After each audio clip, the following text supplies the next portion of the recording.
વડોદરામાં દૂષિત પાણીની સમસ્યાને લઈ એબીપી અસ્મિતાના અહેવાલની અસર અહેવાલ પ્રસારિત થયા બાદ મ્યુનિસિપલ કમિશનર એક્શનમાં આવ્યા। તાત્કાલિક પરિમલ એવન્યુમાં પાણીના ટેન્કર મોકલવામાં આવ્યા। 15 દિવસમાં કામગીરી પૂરી ન કરી તો પાણી પુરવઠા અધિકારીને નોટિસ આપવામાં આવશે। વહેલી તકે પાણીની લાઇનની કામગીરી કરાશે તે પ્રકારની વાત મ્યુનિસિપલ કમિશનરે કરી છે।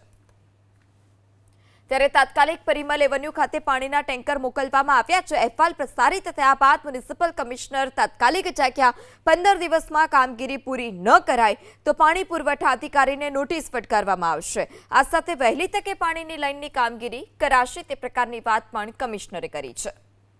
તાત્કાલિક પરિમલ એવન્યુમાં પાણીના ટેન્કર મોકલવામાં આવ્યા। 15 દિવસમાં કામગીરી પૂરી ન કરી તો પાણી પુરવઠા અધિકારીને નોટિસ આપવામાં આવશે।